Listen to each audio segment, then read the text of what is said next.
Hello everyone, कैसे हैं आप लोग। तो आज की वीडियो में हम लोग डिस्कस करेंगे number system that is related to class 9 mathematics. और इस वीडियो के अंदर मैं इस चैप्टर का फुल डिटेल में फुल कॉन्सेप्ट बताऊंगा और इसके नेक्स्ट वीडियो में इस चैप्टर से रिलेटेड एमसीक्यू। ठीक है, तो स्टार्ट करते हैं हम लोग आज का वीडियो। तो वीडियो में सबसे पहले चैप्टर का नाम है नंबर सिस्टम। तो सबसे पहले हम लोगों को इस चैप्टर में पढ़ना क्या, नंबर सिस्टम के बारे में। तो जो हमारा नंबर सिस्टम है ना, वो दो पार्ट में बांटा गया है नंबर्स को। कौन कौन से दो पार्ट है हमारा, एक पार्ट है दैट इज रियल नंबर,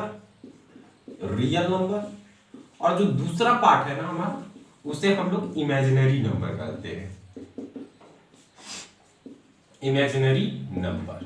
ठीक है, तो हम लोगों को जो पढ़ना है वो क्या पढ़ना है, रियल नंबर के बारे में पढ़ना है, इमेजिनरी नंबर के बारे में नहीं पढ़ना है। तो हम लोग इस वीडियो के अंदर या इस चैप्टर के अंदर फुल जो भी बात करेंगे सब रियल नंबर्स के बारे में बात करेंगे। तो स्टार्ट करते हैं हम लोग। सबसे पहले छोटे छोटे टर्म्स से स्टार्ट करते हैं। तो सबसे फर्स्ट जो हमारा टर्म आता है वो क्या आता है, दैट इज नेचुरल नंबर। ठीक है, नेचुरल नंबर। तो नेचुरल नंबर क्या कहते हैं, all the counting number starting from one is known as natural number. Means जितने भी नंबर हम लोग काउंट करते हैं जो वन से स्टार्टिंग होता है। ठीक है, वन से स्टार्टिंग होता है, 1 2 3 4 dot dot dot dot dot dot infinity तक। ठीक है, मींस 1 2 से जो भी काउंटिंग नंबर हम लोग स्टार्ट करते हैं उसे हम लोग नेचुरल नंबर कहते हैं, जैसा कि हम लोग पहले से भी जानते हैं इसे। देन उसके बाद सेकेंड टर्म जो हमारा आता है वो क्या आता है, होल नंबर। तो होल नंबर हम लोग किसे कहते हैं, all the counting number starting from zero is known as whole number. Means वैसे नंबर जो जीरो से स्टार्ट होते हैं काउंटिंग हमारा, ठीक है, जीरो से ऐड होता है, तो यहाँ पर वैसे नंबर को हम लोग क्या बोलते हैं, होल नंबर बोलते हैं। देन उसके बाद हमारा तीसरा टर्म आता है दैट इज प्राइम नंबर। तो प्राइम नंबर हम किसे कहते हैं, ऐसे नंबर को जो सिर्फ वन से और इट मींस खुद से डिविजिबल होते हैं। The number which is divisible by one and itself is known as prime number. Means वैसे नंबर जो सिर्फ अपने से इटसेल्फ से डिवाइड होते हैं और वन से डिवाइड होते हैं। जैसे कि मैं अगर बात करूं टू, जैसे फॉर एग्जांपल सबसे छोटा प्राइम नंबर क्या है, 2 है। तो 2 जो है वो खुद से डिवाइड होता है, दैट इज 2 से ही और 1 से, तो 2 एक प्राइम नंबर है। उसके बाद मैं बात करूं तो 3 भी एक प्राइम नंबर है, 1 से डिविजिबल होता है और खुद से होता है, दैट इज 3 से। उसके बाद 4 तो नहीं होता है, 5 होता है, देन 5 भी एक प्राइम नंबर है। उसके बाद 7, उसके बाद 8 तो नहीं है, 9 भी नहीं है, 10 भी नहीं है, देन 11, इस तरह करके डॉट डॉट डॉट डॉट। ठीक है, तो ये प्राइम नंबर होते हैं। और सबसे एक क्वेश्चन यहां से आ सकता है कि इवन प्राइम नंबर क्या होता है। तो मात्र एक ही डिजिट है जो इवन प्राइम नंबर है। मींस इवन भी है, 2 से डिविजिबल भी होता है, ठीक, और ये 2 ही है। ठीक है, जो इवन प्राइम नंबर है। बाकी जितने भी आपको इधर प्राइम नंबर मिलेंगे सब ऑड मिलेंगे। ठीक है, उसके बाद जो हमारा फोर्थ टर्म आता है that is composite number.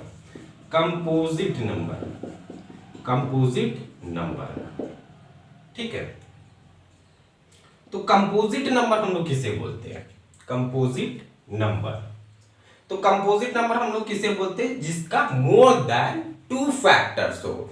More than 2 factors रहता है उसे हम लोग कंपोजिट नंबर कहते हैं। जैसे फॉर एग्जांपल मैं अगर 4 की बात करूं, अगर इसके फैक्टर की बात मैं करूं तो इसका फैक्टर कौन कौन है, ये 1 से भी डिविजिबल है, ठीक है, ये 2 से भी डिविजिबल है, और ये अपने से खुद से भी इट मींस 4 से भी डिविजिबल है। तो यहां पर हमें क्या मिल रहा है, 2 से ज्यादा फैक्टर्स मिल रहे हैं। एक फैक्टर हमेशा 1 होगा और एक फैक्टर तो ये खुद का जो इटसेल्फ है वो होता है। और 2 से ज्यादा अगर फैक्टर आपको किसी भी नंबर का लग रहा है तो वो कैसा नंबर में आता है, कंपोजिट नंबर में। फॉर एग्जाम्पल आप 6 को देख लो, तो 6 1 से भी डिविजिबल होता है, देन 2 से भी डिविजिबल होता है, 3 से भी डिविजिबल होता है, और देन खुद 6 से भी डिविजिबल होता है। तो ये कैसा टर्म में आएगा, ये कंपोजिट नंबर के टर्म में आएगा।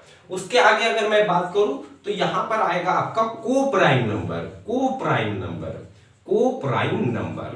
तो को प्राइम नंबर किसको बोलते हैं, ठीक है, those number which have no common factor other than 1, means ऐसे नंबर जिसका कुछ भी कॉमन फैक्टर ना हो, सिर्फ 1 होना चाहिए कॉमन फैक्टर। इट मींस अगर मैं एग्जांपल लेके मैं बताता हूं, दैट इज अगर मैं लिखूं यहां पर 3 और 5, तो 3 और 5 क्या है, ये को प्राइम नंबर है। इन दोनों में से आपको कुछ भी कॉमन नहीं मिलेगा, सिर्फ 1 मिलेगा। या इस तरह से भी मैं बोल सकता हूं, वैसे दो नंबर जिसका HCF जो है वो 1 आए, उसको हम लोग को प्राइम नंबर कहते हैं, को प्राइम नंबर कहते हैं। अब देखो 3 और 5 का HCF निकालोगे, it means highest common factor, तो यहां से सिर्फ 1 ही मिलने वाला है। या कुछ भी मैं यहां पर दूसरे नंबर लेता हूं, जैसे मैं 15 ले लेता हूं और यहां पर 32 ले लेता हूं, तो ये दोनों भी एक तरह का को प्राइम नंबर है। अब देखो इन दोनों में कुछ भी कॉमन है, सिर्फ 1 कॉमन है और कुछ भी कॉमन नहीं है, तो वैसे नंबर को हम लोग क्या बोलते हैं, को प्राइम नंबर, को प्राइम नंबर। उसके बाद जो हमें इस चैप्टर में पढ़ना है वो आता है that is rational number, rational number. तो रैशनल नंबर क्या होता है, वैसा number, a number in the form of p by q where p and q are integers and q is not equal to 0 is known as rational number। Means वैसा number जो p by q के form में दिखे, means इस form में, fractional form में दिखे, p by q के फॉर्म में दिखे। और ये p और q क्या है, p और q क्या है, इंटीजर्स है, p and q are integers. अभी मैं इंटीजर्स भी बताता हूं, ठीक है, इंटीजर्स जो हमारा एक टर्म छूट रहा था यहाँ पर, तो इंटीजर्स किससे कहते हैं हम लोग, इंटीजर्स।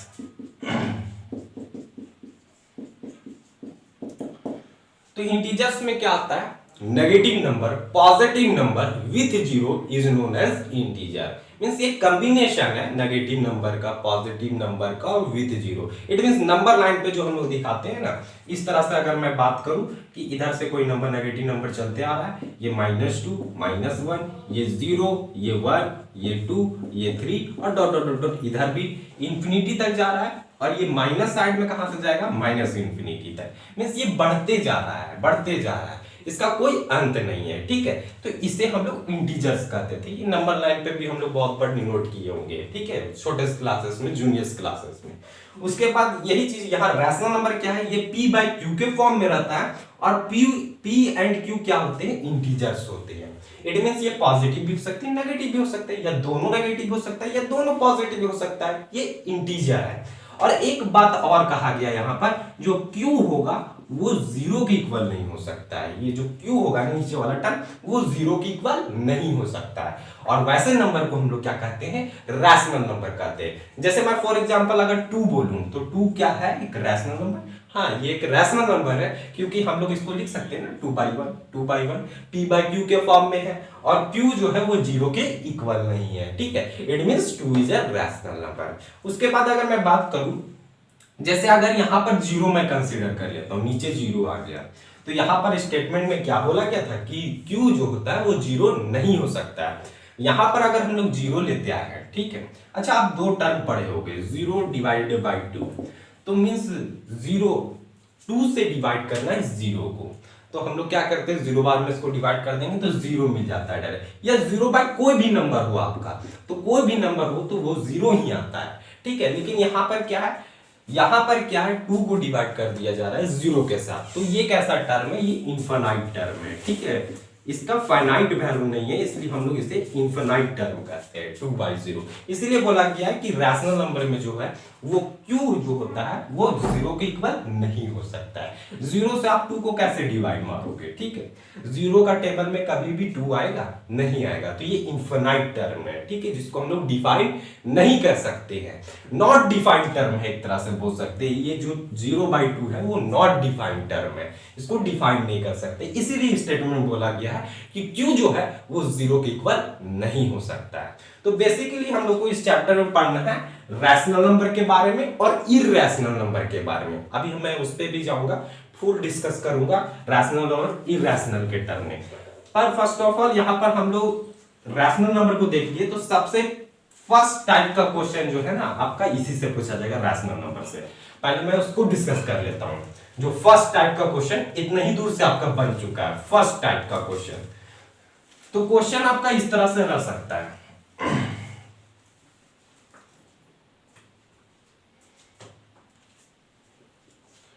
क्वेश्चन रहेगा find a rational number between 3 and 4। ये रहा आपका क्वेश्चन।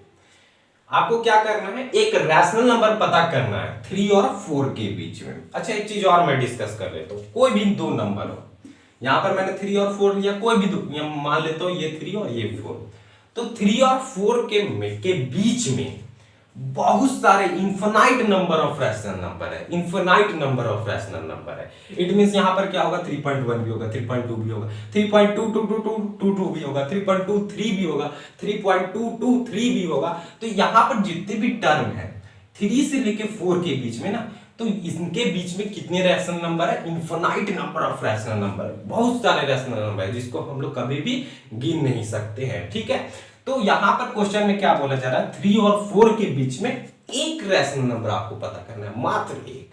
तो जब कभी भी क्वेश्चन में एक बोला जाएगा, ठीक है, मींस यहां पर ए रैशनल नंबर बोला है, find a rational number, it means one rational number निकालने को बोला है। कभी कभी क्वेश्चन में इस तरह से भी बोला जा सकता है, determine one rational number between 3 and 4। तो कैसे निकालेंगे, इसके लिए कोई भी फॉर्मूला नहीं, एकदम आसानी से हम लोग को बनाना है। इसके लिए फॉर्मूला क्या होता है, x + y/2, मींस जो नंबर दिया गया है ना उसे आप ऐड कर दो और 2 से डिवाइड मार दो, तो एक रैशनल नंबर आपका बीच का निकल जाएगा। इट मींस 3 + 4 डिवाइडेड बाई 2, तो ये क्या आ जाएगा 7/2, और 2 से ये क्या निकल जाएगा, ये 3.5 निकल जाएगा। 3.5 निकल गया ना। अगर डिवाइड नहीं भी करेंगे तो यहीं पर आंसर छोड़ेंगे हम लोग, क्योंकि रैशनल नंबर निकालना है ना, तो रैशनल नंबर p/q के फॉर्म में आपको दिख रहा होगा 7/2। अब ये 7/2 जो है वो 3 और 4 के बीच में आता है। अभी ना हम लोग डिवाइड करके देखा है, 2 से 7 को जब डिवाइड करते तो 3.5 आता है, तो इन दोनों के बीच में आ रहा है। तो जब कभी भी एक रैशनल नंबर बोल दिया ना तो बहुत इजी हो जाता है बनाना, लेकिन जब कभी भी एक से ज्यादा बोलेगा, ठीक है, find 3 rational number, find 5 rational number between this and this, find 6 rational number, तो उस समय हम लोग कैसे बनाते थे आपको याद होना चाहिए। पहले मैं कॉन्सेप्ट से बताता हूं, फिर आपको एक ट्रिक बताऊंगा जिससे हम लोग इजी से फाइंड कर सकते हैं।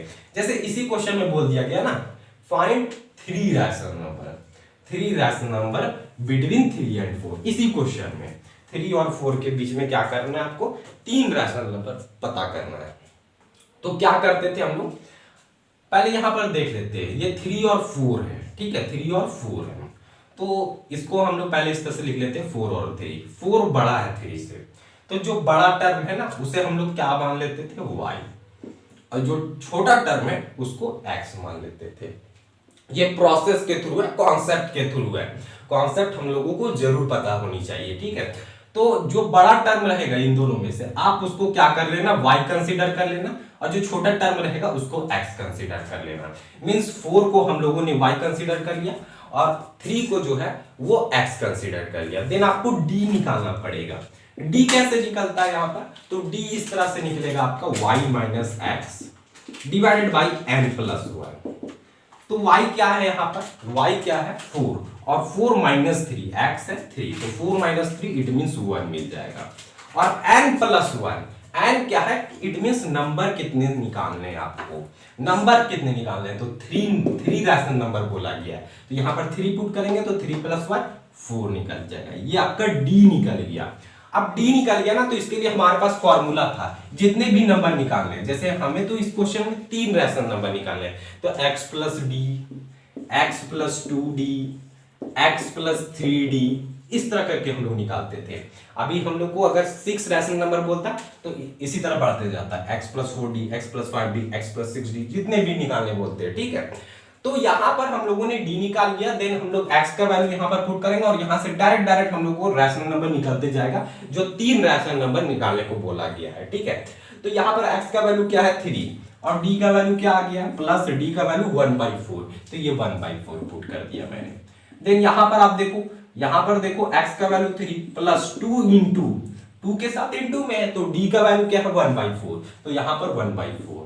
फिर आप यहां पर देखो x का वैल्यू 3 प्लस 3 इंटू d का वैल्यू क्या है 1/4, तो यहां पर हम क्या पुट कर देने वाले हैं 1/4, ठीक है, क्लियर है।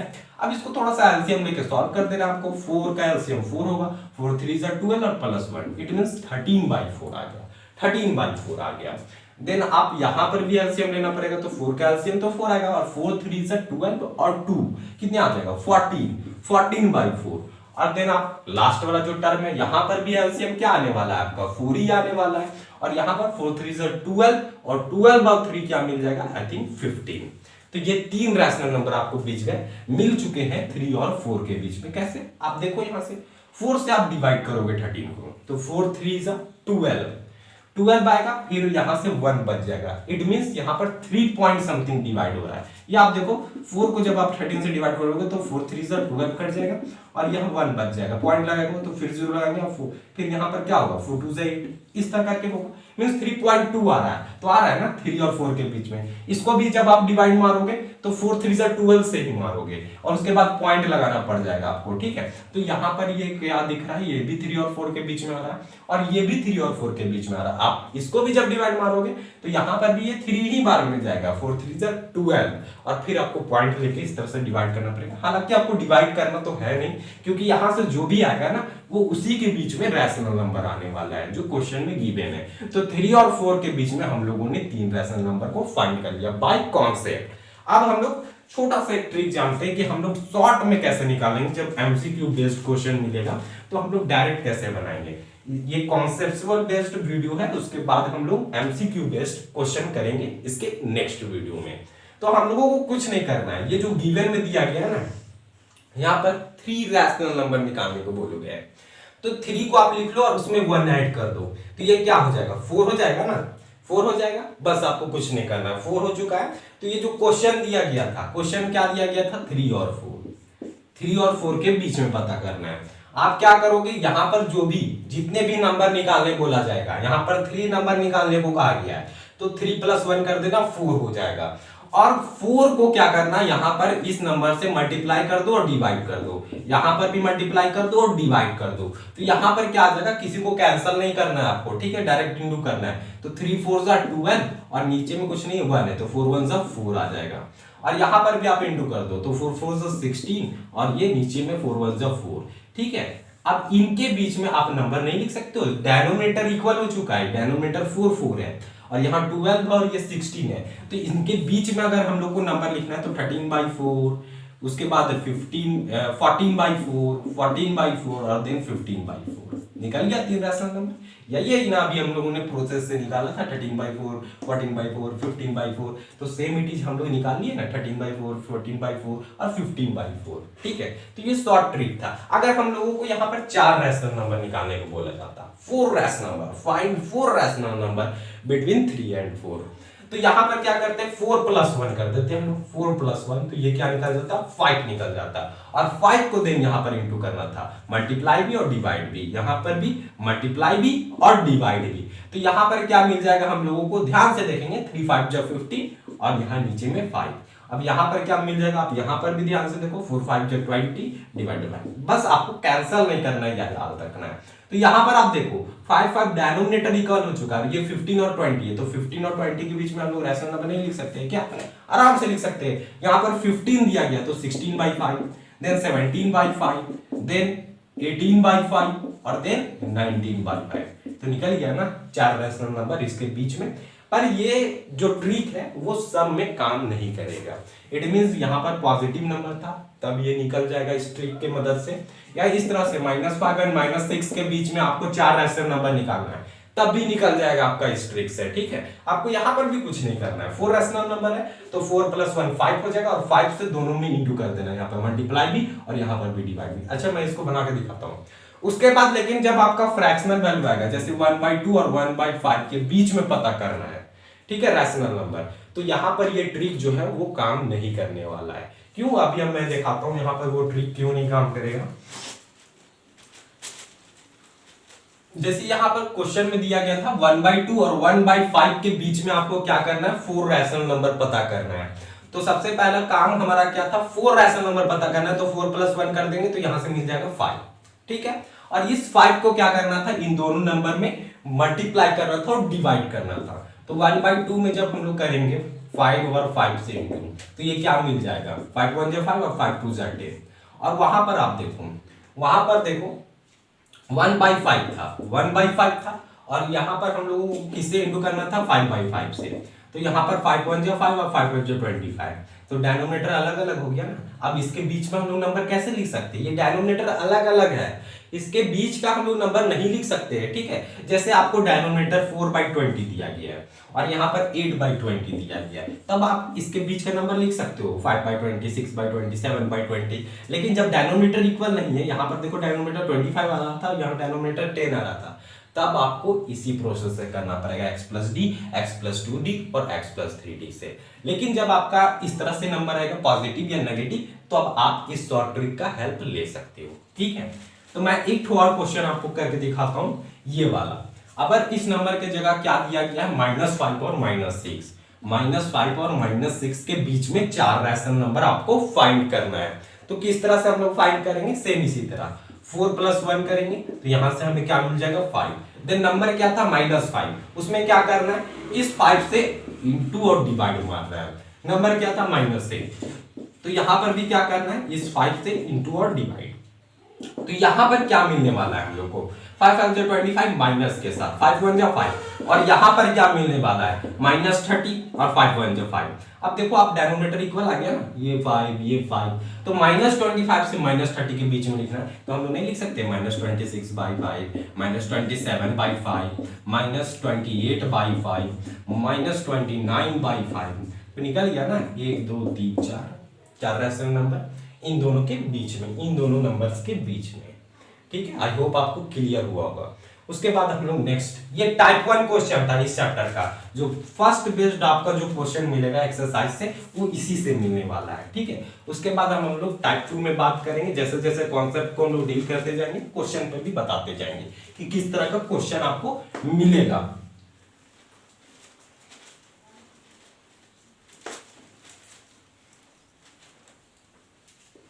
अब मैं थोड़ा रैशनल नंबर और इरैशनल नंबर दोनों को समझ लेते हैं, ठीक है। अभी हम लोग रैशनल नंबर को समझे, अब इरैशनल को भी समझ लेते हैं साथ साथ। जैसे मैं ये रैशनल नंबर इधर लिखता हूं,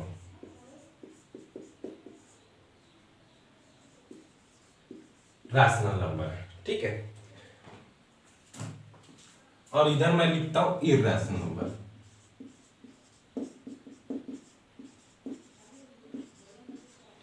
rational number, irrational number. Rational number हम लोग किसे कह रहे थे, जो p/q के फॉर्म में लिख सकते हैं, जहां पर p और q क्या हो, इंटीजर्स हो, और q जो हो वो 0 के इक्वल ना हो। सेम इसी तरह इरैशनल नंबर हम लोग किसे कहेंगे, इरैशनल नंबर हम लोग किसे कहेंगे, जो p/q के फॉर्म में नहीं लिख सकते, ऐसा नंबर जो p/q के फॉर्म में नहीं लिख सकते। अभी अभी तुरंत आपको डिटेल में पता नहीं चलेगा, अभी जैसे जैसे हम लोग स्टार्ट करते जाएंगे यहाँ पर का कुछ टाइम आपको क्लियर हो जाएगा। रैशनल और इरैशनल को हम लोग कैसे सेपरेट कर सकते हैं, देख के हम लोग कैसे बता देंगे कि कौन रैशनल है और कौन इरैशनल नंबर है। तो यहाँ पर आप देखिए रैशनल नंबर जो होता है ना, इसमें 2 प्रॉपर्टी होते हैं। पहला प्रॉपर्टी का मैं यहां पर नाम लेता हूं टर्मिनेटिंग डेसिमल। रैशनल नंबर जो होते हैं वो टर्मिनेटिंग डेसिमल होते हैं। टर्मिनेटिंग डेसिमल मतलब मींस डिवाइड कर रहे हैं, कुछ पॉइंट लिए और पॉइंट के बाद वो कुछ पॉइंट तक गए, कुछ डिजिट तक गए और वो खत्म हो गया। जैसे मैं बात करूं, जैसे मैं यहां पर लेता हूं 15/2, क्या ये एक रैशनल नंबर है, p/q के फॉर्म में है, q और p और q क्या है, एक इंटीजर है, ये रैशनल नंबर है। इसको जब हम लोग डिवाइड करेंगे तो यहां से क्या मिलेगा, 2 7 14, 2 7 40 और वहां 1 बचेगा, इट मीन 7.5। तो यहां पर क्या हुआ, एक पॉइंट के बाद हम लोग एक डिजिट तक गए और ये पूरी डिवाइड हो गया। 2 से ये 15 जो है वो पूरी यहां पर डिवाइड हो चुका है। इट मींस डेसिमल जो है वो टर्मिनेट हो गया, पॉइंट के बाद कुछ डिजिट आया और वो खत्म हो चुका, मींस फुल्ली डिवाइड हो गया। तो वैसे टर्म को हम लोग क्या बोलते हैं, टर्मिनेटिंग डेसिमल। तो रैशनल नंबर जो होता है ना वो टर्मिनेटिंग डेसिमल होता है। आप देखिए ना, रैशनल नंबर है terminating decimal, means terminating decimal मतलब कि जैसे कुछ पॉइंट तक जाएंगे, जैसे 6.253 तक गए और यहां पर खत्म हो गए 253, या मैं बात करूं 72.320 यहां तक गए खत्म हो गया, मींस पॉइंट के बाद कुछ डिजिट तक गए और पूरी डिवाइड हो गए। तो वैसे डेसिमल को हम लोग बोलते हैं टर्मिनेटिंग डेसिमल। तो रैशनल नंबर क्या होता है? टर्मिनेटिंग डेसिमल होता है, ठीक है। उसके बाद एक और टर्म आता है non terminating, non terminating, non terminating but repeating, but repeating, ठीक है। Non terminating but repeating. Rational number जो होते हैं ना वो टर्मिनेटिंग डेसिमल होते हैं। आप यहां तक तो आपको क्लियर होगा कि कुछ पॉइंट तक जाएंगे, पॉइंट के बाद कुछ डिजिट तक जाएंगे और वहां तक खत्म हो जाएंगे, फुली डिवाइड हो जाएंगे। लेकिन नॉन टर्मिनेटिंग बट रिपीटिंग, इसका मतलब क्या होगा? नॉन टर्मिनेटिंग इसका मतलब क्या होगा? ये रिपीट करते रहेंगे, जैसे 6.222222 रिपीट होते जा रहा है, डिवाइड फुली डिवाइड नहीं हो रहा है, तो उसको हम लोग क्या बोलते हैं? Non terminating decimal. जैसे मैं फॉर एग्जांपल यहां पर देता हूं 6.222222, ये रिपीट होते जा रहा है, ये रुक नहीं रहा है, डिवाइड कर रहे हैं हम लोग, बार बार 22 आ रहा है, बार बार 22 आ रहा है, इट मींस ये रुक नहीं रहा है, ये नॉन टर्मिनेटिंग इसे बोलते हैं, अशांत दशमलव, हिंदी में बोले तो अशांत दशमलव, ये नॉन टर्मिनेटिंग है, इट मींस ये टर्मिनेट नहीं हो पा रहे, ये रिपीट करते जा रहे हैं। तो नॉन टर्मिनेटिंग जो होता है ना वो दो तरीके से होता है, दो तरीके से होता है। नॉन टर्मिनेटिंग हो रहा है, इट मींस खत्म नहीं हो रहा है, और रिपीटिंग हो रहा है मतलब एक ही चीज आपका रिपीट हो रहा है, एक ही चीज रिपीट हो रहा है, ठीक है। तो इसको हम लोग इस तरह से भी लिखते हैं 6.2 के ऊपर बार, ये बार बोलते हैं या रेकरिंग बोलते हैं, ठीक है। मींस 2 रिपीट कर रहा है तो 2 के ऊपर बार दे देते हैं, इस तरह से हम लोग। और रिपीटिंग की जगह कई बार आपको ये भी सुनने को मिलेगा रेकरिंग, रेकरिंग, रेकरिंग और रिपीटिंग इट मींस सेम। तो रैशनल नंबर जो होते हैं ना वो नॉन टर्मिनेटिंग भी होते हैं लेकिन रिपीटिंग होते हैं, या बोल सकते हैं रैकरिंग होते हैं। जैसे कि फॉर एग्जांपल मैं आपको यहां पर देता हूं कि ऐसे कौन से नंबर होंगे, जैसे आप सिंपल सा एग्जांपल देते हैं 7/3, 3 से आप 7 को डिवाइड मारो तो यहां पर आपको क्या मिल जाएगा? 3 2 6, 3 2 6, 1 बचेगा, पॉइंट लगाओगे तो यहां पर आप 3 3 9 बार में दोगे, और बार बार क्या होगा? 3 3 3 3 3 3 3 रिपीट करते जाएगा। तो ये रैशनल नंबर था ना, 7/3 रैशनल नंबर है, p/q के फॉर्म में है, q जो है वो 0 के इक्वल नहीं है, तो ये एक रैशनल नंबर है और दोनों इंटीजर्स भी है। और जब हम लोग इसको डिवाइड मारे तो ये बार बार रिपीट होते जा रहा है, 2.3 इस तरह से रिपीट होते जा रहा है, इट मींस ये रैशनल नंबर है। तो रैशनल नंबर जो होते हैं ना वो नॉन टर्मिनेटिंग भी होते हैं और साथ साथ में नॉन टर्मिनेटिंग के साथ में रिपीटिंग भी होना चाहिए। सिर्फ नॉन टर्मिनेटिंग नहीं बोलेंगे, जैसे आपसे पूछ दिया गया रैशनल नंबर के बारे में बताएं, तो रैशनल नंबर क्या है? p/q के फॉर्म में होते हैं, p और q इंटीजर्स है, q जो है वो 0 के इक्वल नहीं होता है। देन रैशनल नंबर जो होते हैं वो टर्मिनेटिंग डेसिमल होते हैं, मींस कुछ पॉइंट के बाद कुछ डिजिट्स तक जाएंगे और कंप्लीटली डिविजिबल हो जाएंगे। या बोल सकते हैं रैशनल नंबर जो है वो नॉन टर्मिनेटिंग के साथ साथ रिपीटिंग होते हैं, मींस कुछ ऐसे बहुत सारे ऐसे रैशनल नंबर है जो नॉन टर्मिनेटिंग होते हैं, मींस खत्म नहीं हो पाते हैं लेकिन एक ही चीज को रिपीट करते हैं। आपका इस तरह से भी हो सकता है एग्जांपल में कि अगर मैं बात करूं जैसे 72.5333333 इस तरह से रिपीट होते जा रहा है, तो इसको अगर हम लोग इस तरह से लिख सकते हैं 72.53 के ऊपर बार, जो रिपीट कर रहा है ना उसके ऊपर बार देते हैं हम लोग, रिपीट कर रहा है उसके ऊपर बार देते हैं, ठीक है। आई होप आपको क्लियर हुआ होगा। उसके बाद अब हम लोग उधर से जाते हैं, दैट इज इररेशनल की तरफ। तो इररेशनल तो आपको क्लियर हो गया होगा यहाँ से कि ये p/q के फॉर्म में नहीं होगा, मींस ये जो भी नंबर होगा उसको हम लोग इस फॉर्म में नहीं लिख सकते। जैसे अभी हम लोगों ने लिखा था ना 7/3, तो ये आया था 2.3333 इस तरह से रिपीट किया था, तो इस फॉर्म में हम लोग इसको नहीं लिख सकते। साथ साथ में ये टर्मिनेटिंग डेसिमल नहीं होता है, टर्मिनेट नहीं करता है। अगर टर्मिनेट नहीं करता है इस तरह से, ये क्या होता है? ये non terminating, non terminating and non repeating.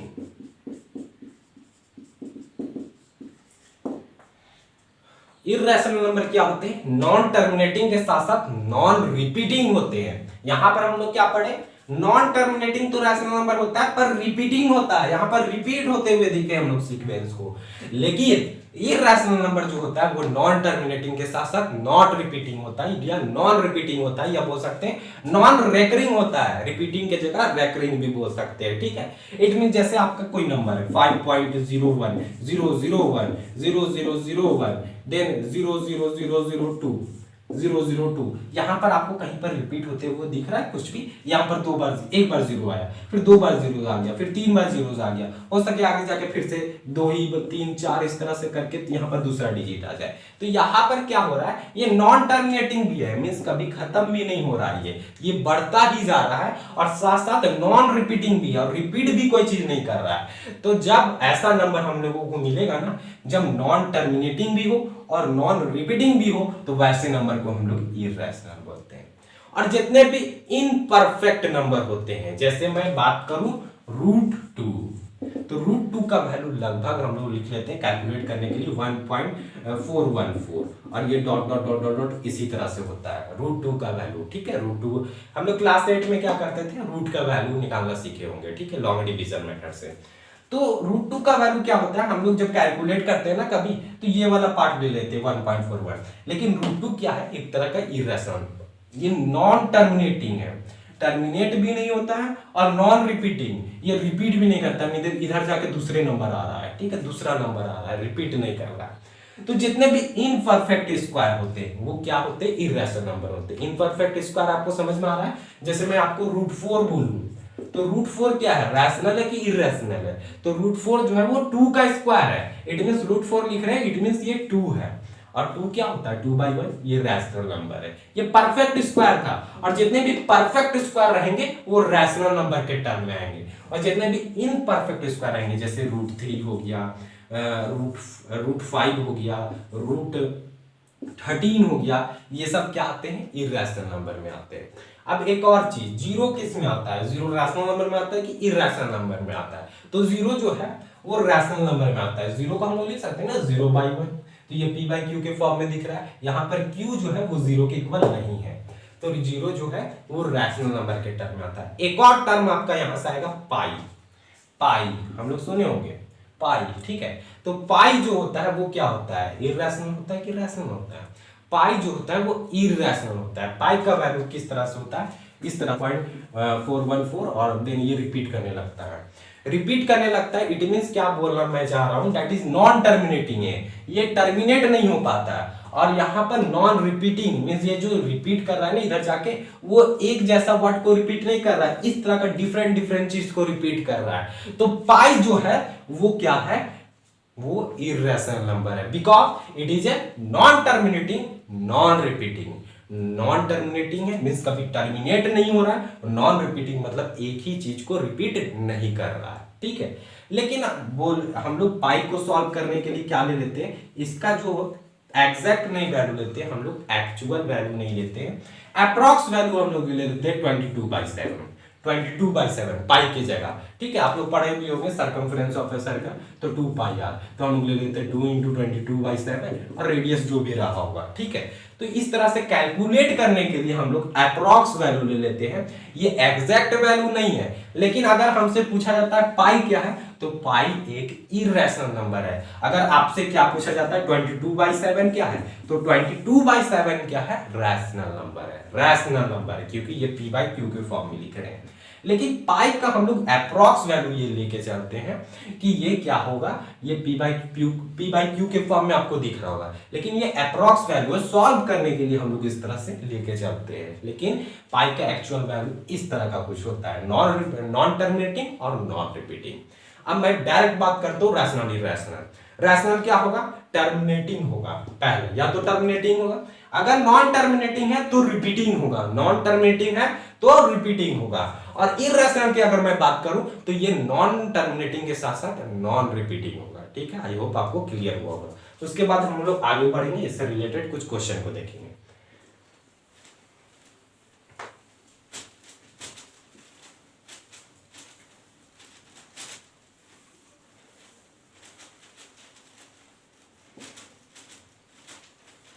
उससे पहले मैं आपके सामने एक पाई चार्ट बनाता हूं जिससे आपको क्लियर होगा, ठीक है।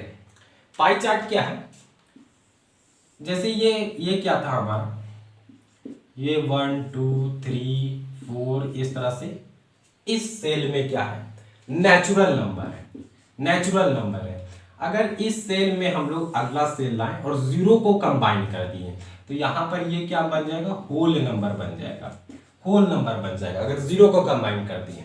अब जीरो के बाद हम लोग क्या लाए, एक और सेल लेते आए और वहां पर माइनस वाले टर्म को कंबाइन करते रहे, -1 -2 -3। तो आप देखो -1 -2 -3 जीरो, और ये प्लस वाला नेगेटिव नंबर जीरो वाला, और पॉजिटिव नंबर को हम लोग यहाँ पर क्या बोलते थे, इंटीजर्स। इंटीजर्स आपको याद होगा, इंटीजर्स, ठीक है। अब इंटीजर्स के बाद हम लोग कुछ फ्रैक्शनल वाला पार्ट लिखने लगे p/q के फॉर्म में, यही नंबर का यूज करके ना, यही तीनों नंबर का यूज करके हम लोग फ्रैक्शनल वाला पार्ट लिखते हैं। -3/2 लिख दिए, या 2/1 लिख दिए, या कुछ भी 5/3 लिख दिए, तो ये क्या आ जाता था, ये रैशनल नंबर होता था हमारा, रैशनल नंबर जो p/q के फॉर्म में रहता था, रैशनल नंबर। और देन हम लोग पढ़े, हम लोग इरैशनल नंबर जो है उसका एक अलग ही सेल है, ठीक है। इरैशनल नंबर का एक अलग ही सेल है। इरैशनल नंबर को हम लोग IR से यहाँ पर रिप्रेजेंट कर देते हैं, ठीक है। तो इरैशनल नंबर क्या होता है, ये आपको याद होना चाहिए, फिर से हम रिपीट कर रहे हैं, नॉन टर्मिनेटिंग और नॉन रिपीटिंग। और जब इन दोनों को कंबाइन कर दें, ये पूरा टर्म को कंबाइन कर दें, इधर रैशनल इधर इरैशनल, और रैशनल और इरैशनल के कॉम्बिनेशन को हम लोग क्या करते हैं, रियल नंबर। और यही तो हम लोगों को चैप्टर में पढ़ना था, रियल नंबर। तो रियल नंबर क्या होता है, combination of rational number and irrational number is known as real number, ठीक है। अब रिलेटेड हम लोग कुछ क्वेश्चन को सॉल्व करते हैं यहां पर।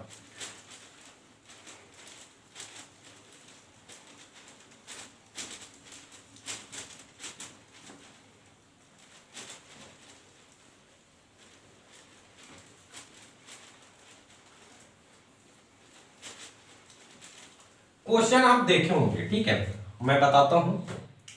जैसे आपको ये क्वेश्चन दिया गया है, 0.3 के ऊपर बार है, 0.3 के ऊपर बार है, इसको आपको p/q के फॉर्म में बदलना है, p/q के फॉर्म में बदलना है। क्वेश्चन में इसी तरह से रहेगा, क्वेश्चन आपको मिला भी होगा एनसीईआरटी में, 0.3 के ऊपर बार है और इसे p/q के फॉर्म में बदलना है। हाँ, बदल लेंगे क्योंकि ये रैशनल नंबर है। रैशनल क्या होता है, रैशनल आपको याद होना चाहिए, पहला तो वो टर्मिनेटिंग होगा, इसको इस पॉइंट के बाद जाके खत्म हो जाएगा, और दूसरा अगर वो नॉन टर्मिनेटिंग है तो रिपीटिंग होगा। तो यहाँ नॉन टर्मिनेटिंग भी देख रहा है और ये रिपीटिंग। 0.3 का मतलब क्या हुआ, 0.333 रिपीट करते जा रहा है, ये 3 रिपीट करते जा रहा है, इट मींस ये रैशनल नंबर। तो रैशनल नंबर p/q के फॉर्म में लिख सकते हैं, तो यही आपको बदलना है। तो यहां पर सबसे पहले हम लोग क्या मान लेते थे, इसको x मान लेते, इस तरह वाले नंबर को हम लोग इस तरह से x मान लेते थे। ये लॉन्ग टर्म से मैं बता रहा हूं, जो कॉन्सेप्चुअल बेस्ड है। उसके बाद मैं फिर से शॉर्ट ट्रिक बताऊं, जिससे आप क्वेश्चन देखते ही डायरेक्ट बता दो कि p/q के फॉर्म में हम लोग कैसे बदल सकते हैं, ठीक है। तो उसके बाद हम लोग क्या करते थे, इसको इक्वेशन 1 मान लेते थे। फिर क्या करते थे, इक्वेशन 1 में 10 से इंटू कर देते थे। ये 3 को हम लोग क्या करते थे, फर्स्ट वाले डिजिट को इसके बाहर लेते आते थे, पॉइंट किधर, तो 10 से इंटू करेंगे बोथ साइड, तो 10x आ जाता था, और ये 3.3333 इस तरह से रिपीट करते हुए, ठीक है, 333 इस तरह से रिपीट कर जाता था हमारा। इसको इक्वेशन सेकंड मानते थे। फिर क्या करते थे, सेकंड वाला को फर्स्ट से सब्ट्रैक्ट कर देते थे, तो मींस 10x से x जाएगा तो 9x बचेगा, ठीक है। और ये वाला टर्म से ये वाला को जब सब्ट्रैक्ट करेंगे तो इधर वाला तो पूरा जीरो हो जाएगा ना, इधर ही वाला बचेगा 3 - 0, तो ये 3 आ जाता था। Then x is equal to क्या आ जाता था, 3/9। इसको थोड़ा सा हम लोग कैंसिल कर भी सकते हैं, नहीं भी कर सकते, तो 3 × 1 = 3 और ये 3 × 3 = 9।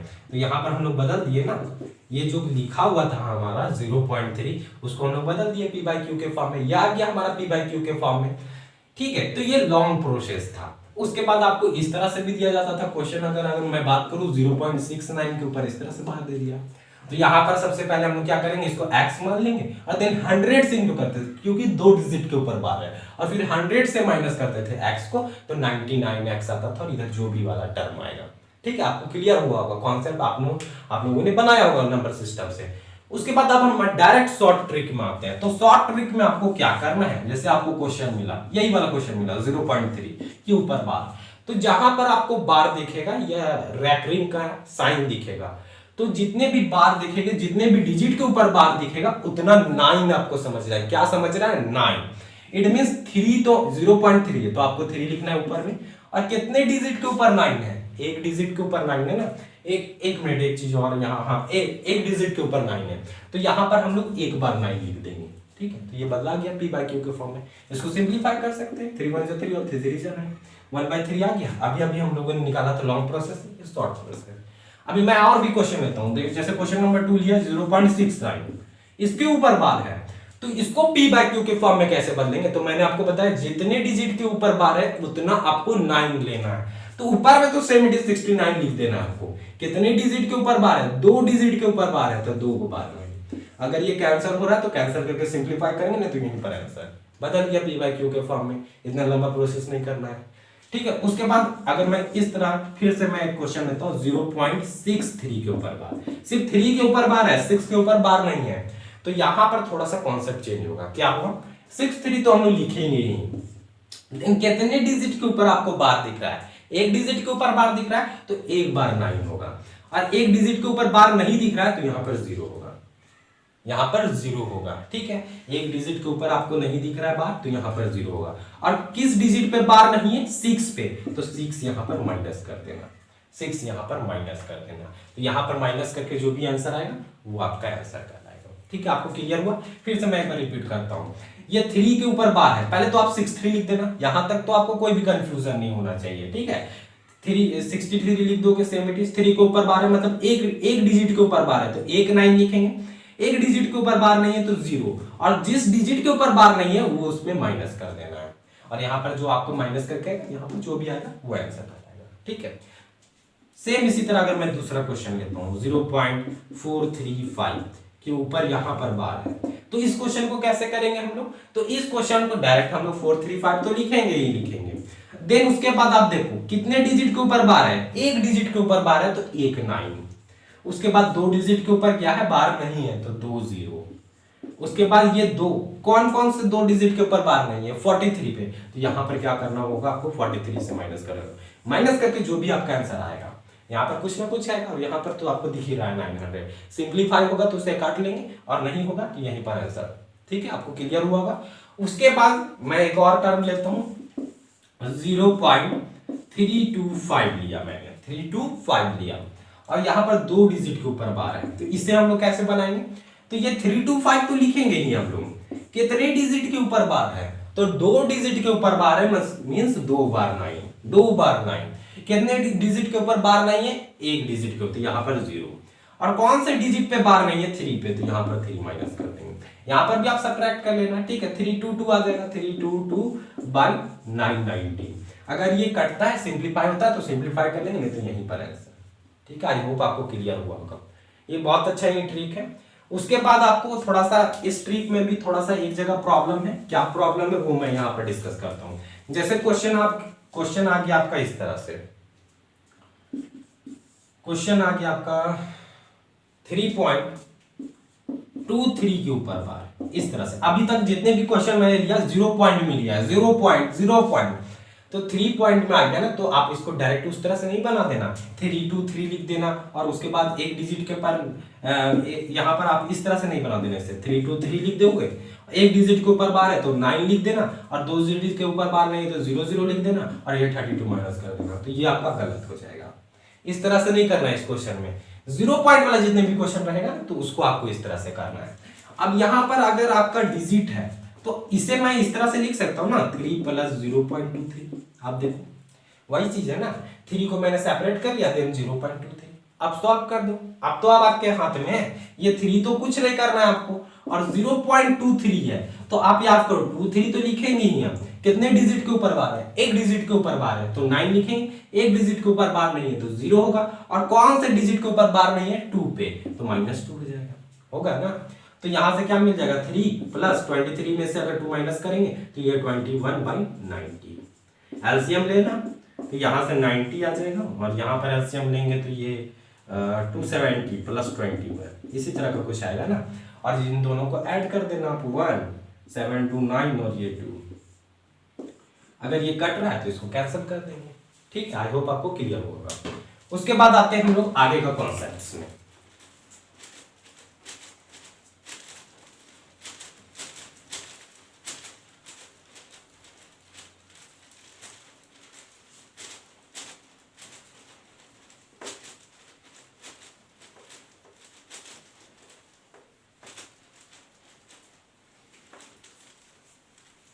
कभी कभी क्वेश्चन में क्या दे देगा, अच्छा मैं यहां पर एक टॉपिक लिखता हूं, how to identify terminating and non terminating decimal.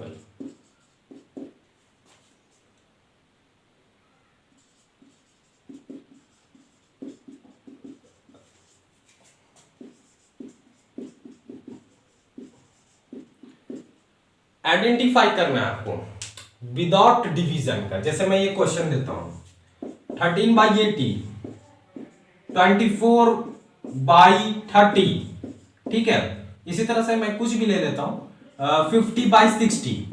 ये 3 क्वेश्चन मैंने लिया, ठीक है। यहां पर 3 क्वेश्चन है, तो ये सेकंड और ये थर्ड मैं मान लेता हूं। ये 3 क्वेश्चन आपको देख के बताना है कि ये टर्मिनेटिंग डेसिमल है कि नॉन टर्मिनेटिंग डेसिमल। ये नहीं बताना है नॉन टर्मिनेटिंग में कि नॉन टर्मिनेटिंग के साथ रिपीटिंग है कि नॉन रिपीटिंग है, ये नहीं बताना है। सिर्फ आपको बताना है टर्मिनेट मींस जब इसको डिवाइड करेंगे तो कुछ पॉइंट के बाद, कुछ डिजिट के बाद ये होल डिवाइड हो जाएगा। ये आपको पता करना है कि नहीं होगा कि टर्मिनेट करने लगेगा मींस नॉन टर्मिनेट होने लगेगा मींस रिपीट होने लगेगा। इस तरह का बात बोला जा रहा है। तो इस तरह के क्वेश्चन में आपको क्या करना है, विदाउट डिवीजन, बिना डिवाइड किए हुए आपको पता करना है। तो कुछ नहीं करना है, अगर denominator 2 to the power m या 5 to the power n में आ रहा है, ठीक है, 2 to the power m या 5 to the power के n के टर्म में आ रहा है तो वो टर्मिनेटिंग डेसिमल है। अगर नहीं आ रहा है तो नॉन टर्मिनेटिंग डेसिमल है। अभी आपको क्लियर नहीं हुआ होगा, देन आप मैं क्वेश्चन नंबर 1 को बताता हूं। जैसे ये 13/80 है तो आप 80 को फैक्टराइज कर दो, तो ये 80 को फैक्टराइज करूंगा तो ये 40 बार में, ठीक है। देन ये 20 बार में और ये 10 बार में और ये 5 बार में। तो ये क्या मिल गया, 2 कितनी बार आया, 1 2 3 4, तो 2 to the power 4 into 5 में लिख सकता हूं ना। तो इसी तरह के फॉर्म में आया 2 to the power m, 5 to the power, 5 का पावर कुछ नहीं हुआ, ठीक है। तो यहां पर आपको दिख रहा होगा ये 2 और 5 के टर्म में आ रहा है। 2 और 5 के टर्म में जब कभी भी डैश यहां पर डिनोमिनेटर में आ जाए, डिनोमिनेटर को ही आपको ब्रेक करना है। और डिनोमिनेटर जब 2 और 5 में ब्रेक डाउन हो जाए इट मींस ये टर्मिनेटिंग है, मींस आगे जाके ये टर्मिनेट हो जाएगा, मींस क्या हो जाएगा, कंप्लीटली डिविजिबल हो जाएगा। अब जैसे मैं ये वाला क्वेश्चन नंबर सेकंड को बताता हूं। सेकंड क्या है, 24/30। आप 30 को क्या करोगे, ब्रेक डाउन करोगे, तो ये 2 से 15 बार में और ये 3 5 जा 15, तो यहां पर क्या निकल गया, 2 into 3 into 5 निकल गया। तो 2 और 5 ही होना चाहिए था, लेकिन यहां 3 भी निकल गया। इट मींस ये क्या हो जाएगा, नॉन टर्मिनेटिंग।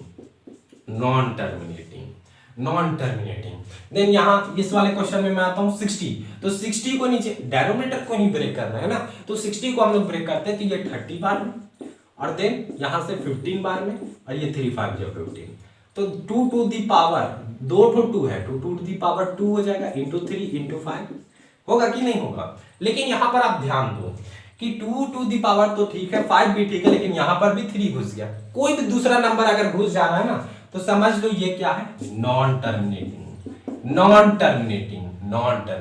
ठीक है। इस तरह का भी क्वेश्चन आपको एक्सरसाइज में मिलेंगे।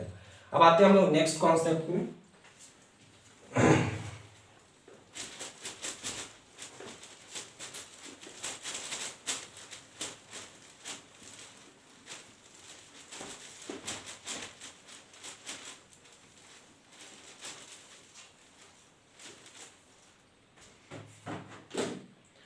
नेक्स्ट कॉन्सेप्ट है हमारा, क्या रहेगा, basic operation on real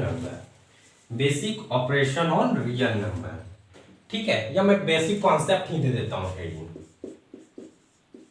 basic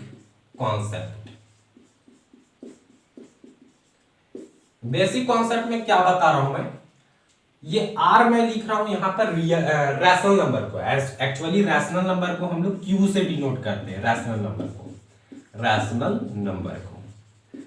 जैसे कि नेचुरल नंबर को m से करते हैं, होल नंबर को w से करते हैं, इंटीजर को z से भी किया जाता है और i से भी किया जाता है। सेम इसी तरह रैशनल नंबर को q से डिनोट किया जाता है, लेकिन हम लोग यहाँ पर r से डिनोट कर रहे हैं समझने के लिए। अगर रैशनल नंबर और इरैशनल नंबर को जब कभी भी ऐड किया जाएगा तो तो हमेशा इर्रेशनल नंबर मिलेगा। ये इंपॉर्टेंट पॉइंट है, ठीक है, कि रैशनल नंबर और इर्रेशनल को जब भी ऐड किया जाएगा तो हमें क्या मिलने वाला है, irrational. For example rational number 2 है, इर्रेशनल नंबर क्या है, एक √3 ले लेते हैं, ये परफेक्ट स्क्वायर नहीं है, तो 2 + √3 ये जो नंबर मिला ऐड करके, एक 2 था नंबर और ये इर्रेशनल नंबर 3 था, दोनों को ऐड किए तो क्या मिल गया, 2 + √3, तो ये भी तो एक इर्रेशनल नंबर है ना। 2 का वैल्यू तो ठीक है 2, और ये √3 का वैल्यू क्या है 1.732, और रिपीट ये क्या हो जा रहा है, नॉन टर्मिनेटिंग तो है ही, साथ में नॉन रिपीटिंग है, रिपीट भी एक जैसा नहीं कर रहा है, तो यहाँ पर ये क्या मिल गया, इर्रेशनल नंबर। तो डायरेक्ट मैं यहाँ से बता रहा हूँ आपको बेसिक कॉन्सेप्ट के तौर पे कि जब कभी भी आप रैशनल और इर्रेशनल को आपस में ऐड करोगे तो हमेशा इर्रेशनल मिलेगा। सेम इसी तरह जब कभी भी आप रैशनल और इर्रेशनल को क्या करोगे, सब्ट्रैक्ट करोगे, तो आपको हमेशा इर्रेशनल ही नंबर मिलने वाला है। जैसे 2 - √3, तो ये भी क्या है, एक इर्रेशनल नंबर है। सेम इसी तरह अगर रैशनल और इर्रेशनल को आप इंटू कर रहे हो, मल्टीप्लाई कर रहे हो, तो यहां से भी आपको क्या मिलने वाला है, इर्रेशनल। जैसे 2 एक रैशनल नंबर, √3 एक इर्रेशनल नंबर, दोनों को इंटू करोगे तो 2√3 मिलेगा, तो ये भी तो एक इर्रेशनल नंबर है, इर्रेशनल नंबर है, ठीक है। इसे p/q के फॉर्म में लिख सकते हैं क्या, क्योंकि ये नॉन टर्मिनेटिंग के साथ साथ नॉन रिपीटिंग भी है, रिपीट भी नहीं कर रहा है, तो ये क्या है, ये इर्रेशनल नंबर है, ठीक है। सेम इसी तरह अगर रैशनल नंबर को इर्रेशनल से डिवाइड किया जाता है तो हमेशा क्या मिलेगा, इर्रेशनल नंबर मिलेगा। जैसे मैं यहां पर बात करता हूं, जैसे 2/√3, ये 2 क्या था, रैशनल, और IR फॉर इर्रेशनल, ठीक है, तो ये √3 था इर्रेशनल। इसको जब हम डिवाइड करेंगे तो डिवाइड इसको कैसे करते हैं, ये रैशनलाइजेशन प्रोसेस है, अभी मैं बताऊंगा। तो √3 को यहां पर भी इंटू कर देते हैं और √3 को यहां पर भी इंटू कर देते हैं, तो 2√3 यहां पर मिल जाएगा। और √3 × √3 क्या होता है, √3 × √3, रूट हट जाता है जब सेम नंबर से डिवाइड करते हैं ना, जैसे √2 × √2 तो 2 होता है, √3 × √3 तो ये 3 होता है, तो ये 3 मिल गया। तो ये अभी भी ये क्या है, इर्रेशनल नंबर। आप देखो ये 2 × 1.732 है, इस तरह करके कुछ है, तो ये आप ऊपर वाला जो अभी भी क्या है, इर्रेशनल नंबर है। और इर्रेशनल नंबर को जब कभी भी रैशनल नंबर से डिवाइड मारेंगे तो हमेशा इर्रेशनल नंबर ही मिलेगा। इट मींस ये चारों टर्म जो है वो एक इंपॉर्टेंट टर्म है। उसके बाद मैं 5th की बात करता हूं, इर्रेशनल नंबर और इर्रेशनल नंबर को जब ऐड करोगे तो आपको इर्रेशनल भी मिल सकता है और रैशनल भी मिल सकता है, दोनों चीज मिल सकता है। इर्रेशनल और इर्रेशनल नंबर को जब ऐड करोगे या तो आपको इर्रेशनल नंबर मिल जाएगा या तो रैशनल। फॉर एग्जांपल जैसे ए कोई नंबर है 1 - √2, बी कोई नंबर है 1 + √2, ये दोनों क्या है, इर्रेशनल नंबर है, 1 - √2 या 1 + √2, ये इर्रेशनल नंबर है। अब दोनों को ऐड करते हैं हम लोग, एक बार ए और बी को ऐड करते हैं, तो ऐड करेंगे तो 1 - √2, इसको ऐड कर रहे तो +1 और +√2, तो आप देखो ये √2 खत्म हो जाएगा, 1 और 1 2 आ गया, रैशनल आ गया ये। तो इर्रेशनल और इर्रेशनल को जब हम लोग ऐड किया तो रैशनल मिल गया। अब सेम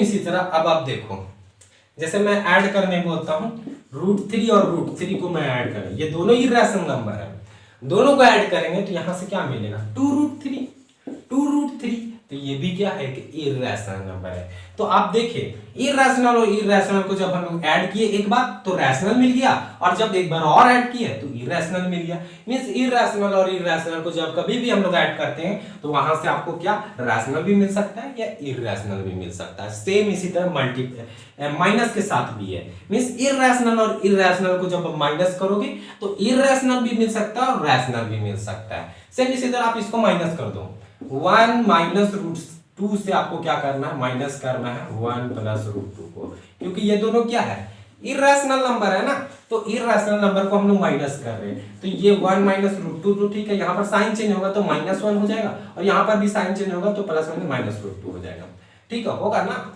तो यहाँ पर आप देखो, यहाँ पर क्या होने वाला है, ये -1 और ये -1 और ये +1 कट जाएगा, और ये माइनस प्लस हो जाएगा तो -2√2 मिल जाएगा। तो यहाँ पर से आपको इर्रेशनल मिल गया, ठीक है, ये इर्रेशनल मिल गया। किसी केस में आपको क्या होगा, रैशनल नंबर मिल जाएगा, तो इट मींस इर्रेशनल नंबर को आप चाहे तो प्लस करो या इर्रेशनल नंबर को माइनस करो, इर्रेशनल भी मिल सकता है या रैशनल भी मिल सकता है, दोनों मिल सकता है, दोनों पॉसिबिलिटी है। सेम इसी तरह इर्रेशनल और इर्रेशनल को इनटू जब आप करोगे या फिर डिवाइड करोगे, इरेशनल और इरेशनल को इनटू करो या इरेशनल और इरेशनल को डिवाइड करो, तो दोनों पॉसिबिलिटी मिल सकता है, इरेशनल भी मिल सकता है और रैशनल भी मिल सकता है। जैसे एक इरेशनल नंबर हमारा √5 और एक और √5 मैंने लिया, ठीक है, दोनों इरेशनल है, दोनों को इनटू करेंगे तो √5 इंटू √5 क्या होगा, रूट खत्म, 5 मिल जाएगा, रैशनल मिल गया ना, रैशनल मिल गया। सेम इसी तरह क्या होगा अगर मैं दो इरेशनल नंबर लूं, जैसे मैं इस तरह से लेता हूं √5 और यहां पर मैं लेता हूं √2, इस तरह का दो इरेशनल नंबर लिया मैंने, ठीक है। तो यहां पर क्या होगा, दोनों पे रूट है तो रूट अंदर हो जाएगा और 5 इंटू 2, तो ये क्या आ जाएगा 5 2 10, इस तरह का वैल्यू आ जाएगा। और √10 क्या है, इरेशनल है, देखे ना। तो या तो ये दोनों इंपॉर्टेंट, यहां पर से एक और टर्म आपको मिल रहा है, इरेशनल को ऐड करो या सब्ट्रैक्ट करो, दोनों पॉसिबिलिटी है, रैशनल भी आ सकता है, इरेशनल भी आ सकता है, या मल्टीप्लाई करो या डिवाइड मारो, रैशनल भी आ सकता है, इरेशनल भी आ सकता है। आई होप आपको यहां तक समझ में आई होगी। उसके बाद आते हैं हम लोग नेक्स्ट कॉन्सेप्ट में।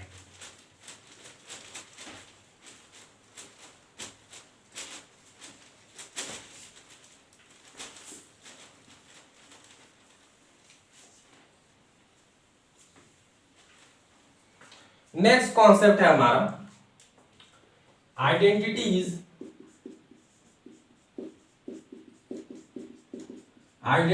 रिलेटेड टू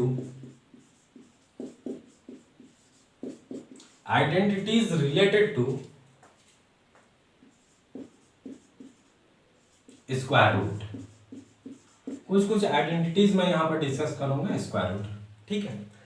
तो फर्स्ट अगर मैं डिस्कस करता हूं, जैसे आपका लिखा गया √a इंटू √b, रूट के अंदर a इंटू b है, तो आप इसको इस तरह से भी लिख सकते हो √a इंटू √b, या इस तरह से आपका लिखा गया, इस तरह से लिखा गया root under a divided by b, तो आप इसको अलग भी कर सकते हो रूट को, √a डिवाइडेड बाई √b। ये सबका यूज होगा जब हम लोग सिंप्लीफाई करेंगे क्वेश्चन को, ठीक है। देन थर्ड की अगर मैं बात करूं, अगर इस तरह से आपको दिया गया है √a प्लस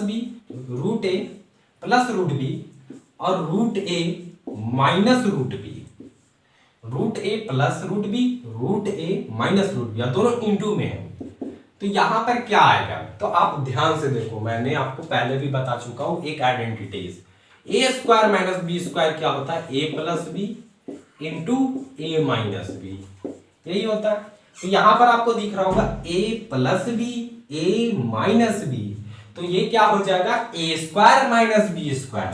तो a स्क्वायर मतलब √a है, यहां पर a ही नहीं समझ में आपको, ये √a का square, √a square minus b का स्क्वायर, b क्या है यहाँ पर √b है, √b का स्क्वायर, तो √a का स्क्वायर, रूट के ऊपर स्क्वायर करते हैं तो ये स्क्वायर रूट खत्म हो जाता है, तो a यहां से क्या मिल जाएगा हम लोग को, रूट हट जाएगा तो a मिल जाएगा, और यहां से भी रूट हट जाएगा तो a माइनस b।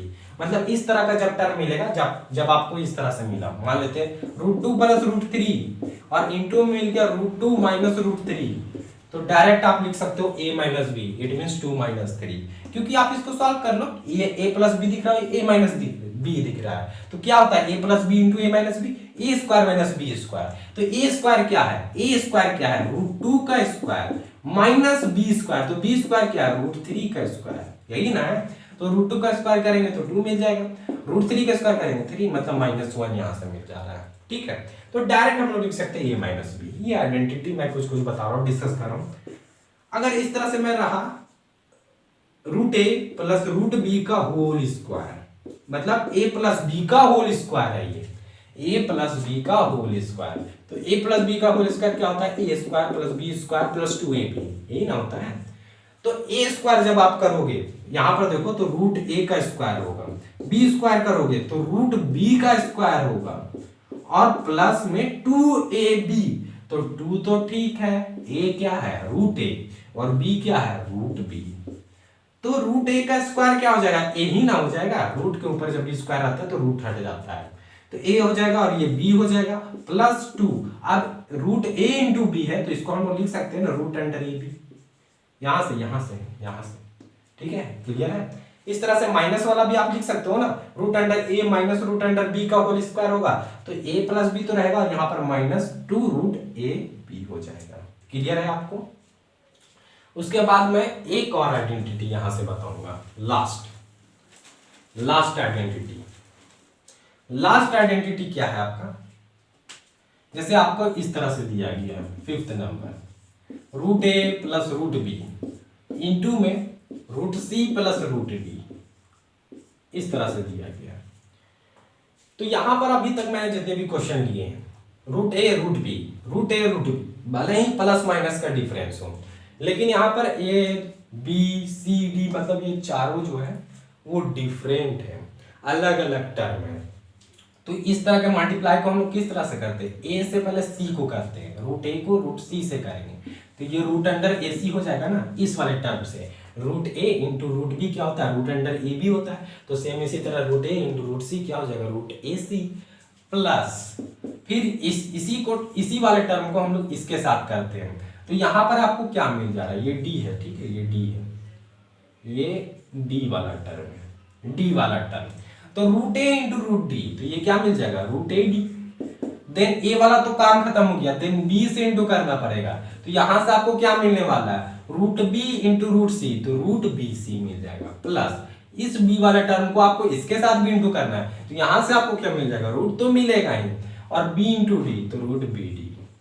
इस तरह से क्वेश्चन मिलेगा आपको सॉल्व करना, जैसे मैं यहाँ पर थोड़ा सा डिस्कस करता हूँ, रूट 2 प्लस रूट 3 और यहाँ पर मिल गया रूट 4 रूट 5 प्लस रूट 7, इसको कैसे सॉल्व करेंगे हम लोग, इसी तरह से सॉल्व करेंगे, रूट 2 को रूट 5 से इंटू करेंगे तो रूट एक ही हो जाएगा हमारा, और 2 5 जा 10 हो जाएगा, ठीक है, क्लियर है। और देन इसको सॉल्व करेंगे तो यहाँ पर रूट दोनों में रूट है, तो रूट एक ही हो जाएगा मेरा, और 2 7 जा 14 हो जाएगा, क्लियर हो रहा होगा है, ठीक है। उसके बाद ये रूट 3 को इसके साथ और फिर ये रूट 3 को इसके साथ, क्लियर है।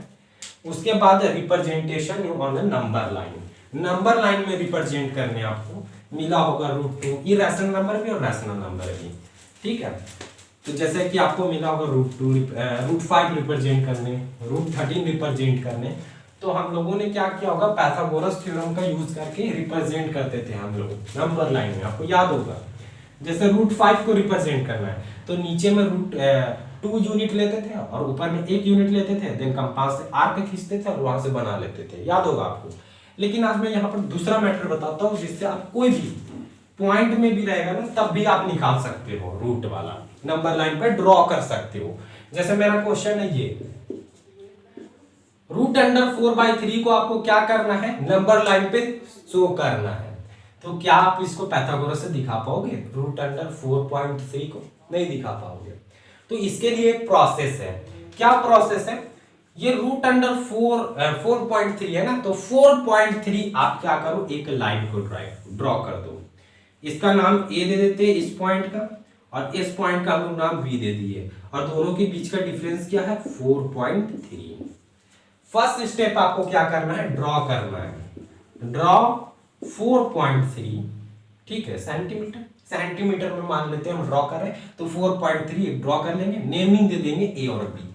उसके बाद सेकेंड स्टेप में क्या करना है आपको कि 1 सेंटीमीटर और ड्रॉ कर देना है, ड्रॉ 1 सेंटीमीटर, 1 सेंटीमीटर और ड्रॉ कर देना है। बी से यहां पर 1 सेंटीमीटर हम लोग क्या कर लेंगे, और ड्रॉ कर लेंगे, मान लेते हैं इसका पॉइंट सी दे देते हैं, ये 1 सेंटीमीटर का, ये 1 यूनिट बोला जाता है, ठीक है, 1 यूनिट हम लोग और ड्रॉ कर लिए। देन आपको क्या करना है, ए से और सी के बीच में आपको एक मिड पॉइंट ढूंढना है, मतलब बीचों बीच का लाइन, तो 4.3 और 1 क्या हो जाएगा, 4.3 और 1 क्या हो जाएगा, ये हो जाएगा 5.3, और 5.3 का एकदम मिडिल पार्ट आपको खोजना है, या तो आप स्केल से खोज लो, ठीक है, 5.3 का लगभग आधा, ठीक है, या तो आप क्या करो, कंपास लो, आधा से ज्यादा निकालो आपका पेंसिल, ठीक है, ये कंपास मान लेते हैं, और यहाँ से आधा से ज्यादा पेंसिल निकालो, और यहाँ से एक आर्क मार दो, इस तरह से आर्क मारोगे ना आप, आर्क मारोगे इस तरह से, इधर से आप इस तरह से मार दोगे, तो ये जो लाइन ड्रॉ होगा ना इस तरह से, ये बीचों बीच वाला पॉइंट होगा, ये बीचों बीच वाला पॉइंट होगा, 5.3 का डिवीजन होगा। या तो आप स्केल से बना लो, डिवाइड कर लो लाइन को बीचों बीच, या तो आप क्या करना है इस तरह से कंपास का यूज करके मिड पॉइंट निकाल लो। तो यहाँ पर मिड पॉइंट निकाल लिया हम लोग, एसी का पूरा ये पूरा एसी लेंथ का ये मिड पॉइंट निकल गया ओ। तो थर्ड स्टेप आपका क्या था, मिड पॉइंट निकालना, mid point mid point mid point, तो मिड पॉइंट निकाल लिया। देन आपको फोर्थ स्टेप क्या है, ओए, ओए को आप रेडियस मानो, अपने कंपास से क्या करो ओए को रेडियस मानो और इस तरह से आर्क खींच दो, इस तरह से पूरा आर्क खींच दो। तो जिस तरह से आप इस तरह से खींचोगे ना तो इस तरह का सेमी सर्कल बनता हुआ दिखेगा, आप लोग बनाए भी होंगे, ठीक है। तो सेमी सर्कल बनता हुआ दिखेगा। ये था आपका फोर्थ स्टेप कि आपको क्या करना, ओए को फोर्थ स्टेप पे OA as a radius and draw a arc, draw a arc, arc को ड्रॉ कर देना, कर दिया ना मैंने। देन आपको बी से एक परपेंडिकुलर लाइन खींचो, एकदम सीधा स्ट्रेट लाइन, स्ट्रेट लाइन को ही ना परपेंडिकुलर लाइन बनते हैं। तो यहाँ पर जो मीट कर रहा है ना, यहाँ पर मीट कर रहा है इस सेमी सर्कल को, यहाँ पर आप डी नाम दे दो इसका।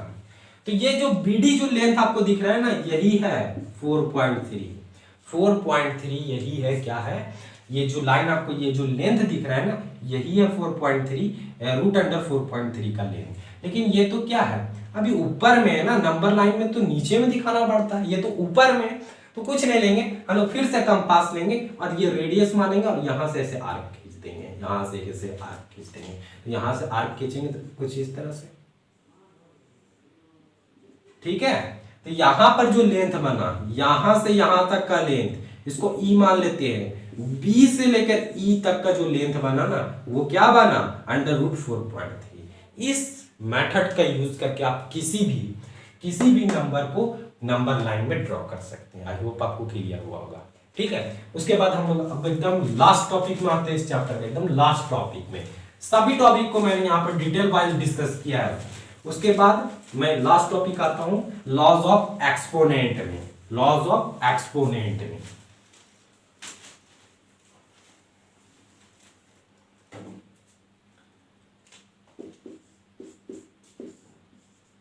लॉज ऑफ एक्सपोनेंट,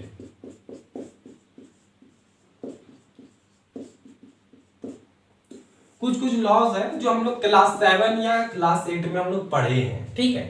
कि जब कभी भी a to the power m into a to the power m रहता है, बेस सेम पावर अलग, तो हम लोग क्या कर देते हैं, बेस को इसी तरह रहने देते हैं और पावर जो होता है वो जुड़ जाता है m प्लस n।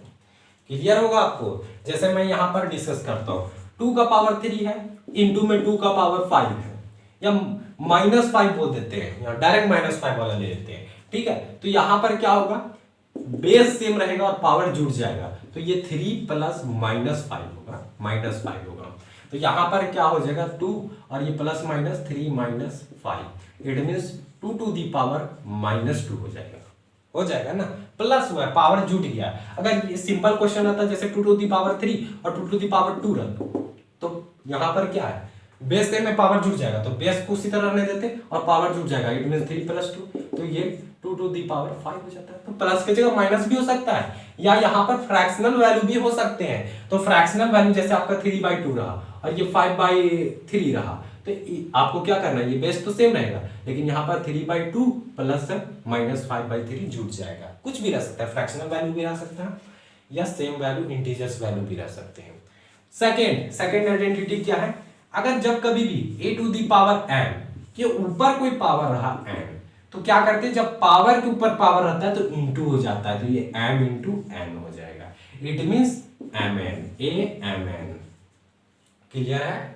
जैसे 2 टू दी पावर इस तरह का रहा, 2 टू दी पावर 3 और इसके ऊपर पावर 2, तो कुछ नहीं करना है आपको, ये 2 तो रहेगा और 3 2 = 6, 2 टू दी पावर 6 हो जाएगा।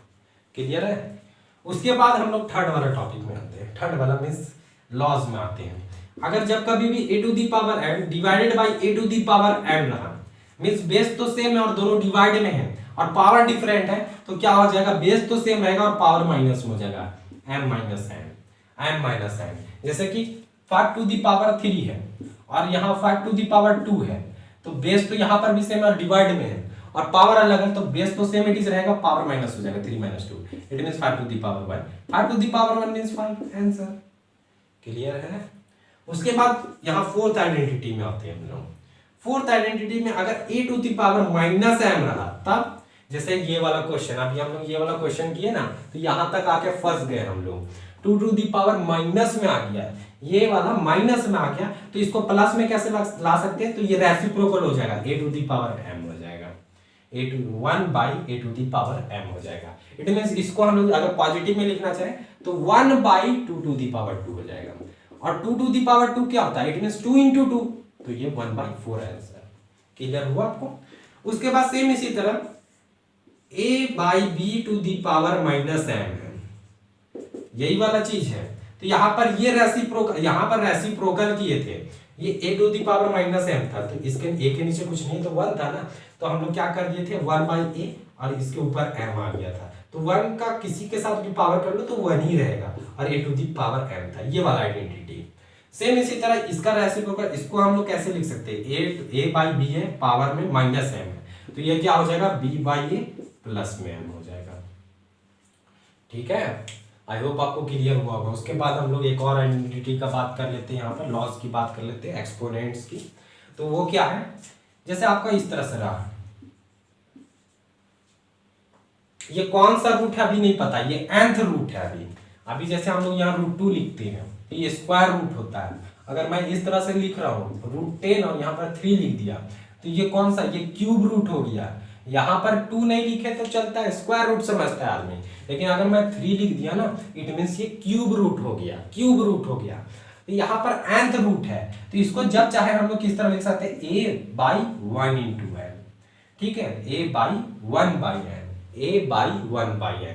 जैसे आपका √2 है, तो इसको हम लोग कैसे लिख सकते हैं, 2/1/2। जैसे इस तरह से आपका, अभी मैंने बताया था ना क्यूब में है, 10 दिया गया, तो इसको आप कैसे लिख सकते हो, 10/1/3। अब इसी से रिलेटेड मैं एक क्वेश्चन कराता हूँ आपको। ठीक है, इसी से रिलेटेड मैं एक क्वेश्चन कराता हूँ। क्वेश्चन रहा ये आपका 4 टू द पावर 3/2, इस तरह का क्वेश्चन दिया गया है, इसको सॉल्व करना है आपको। तो आप देखो 4 और ये 3/2 को मैं इस तरह से लिख सकता हूँ, 3 × 1/2, 3 1 3 ही रह जाएगा, 2 1 2, इसके नीचे कुछ नहीं तो 1 है, होगा कि नहीं होगा। उसके बाद आप देखो 1/2, तो 1/2 किसको बोलते हैं, स्क्वायर वाला, ये रूट को, तो हम लोग लिख सकते हैं ना √4। अच्छा 1/2 है, सेम इसी तरह ये 4 है, 1/2 को पहले लिख दिया और 3 को बाद में लिख दिया, कोई दिक्कत है, कोई दिक्कत नहीं। अब 1/2 का मतलब क्या होता है, ये वाला स्क्वायर रूट, तो ये √4 के ऊपर स्क्वायर आ जाएगा, ये ऊपर में क्यूब था, 3 था इनटू में, तो ये क्यूब रह जाएगा ना। अब देखो आप √4 इट मींस क्या होता है, इसका वैल्यू 2 होता है, और 2 का क्यूब इट मींस 2 × 2 × 2, 2 2 4 4 2 8 आंसर। ठीक है, इस तरह से आपको सॉल्व करना पड़ेगा, ये आइडेंटिटी का हेल्प लेना पड़ेगा, लॉ एंड एक्सपोनेंट का हेल्प लेना। तो ये पूरा होल चैप्टर मैंने डिस्कस किया इस पूरे कंप्लीट वन वीडियो में। आई होप आपको क्लियर होगा। अगर आप लोगों को मेरी ये वीडियो पसंद आया हो तो वीडियो को लाइक करें और वीडियो को शेयर करें विथ योर क्लासमेट्स। अगर आप इस चैनल में नए हो तो चैनल को सब्सक्राइब कर लें। Thanks for watching this video till and.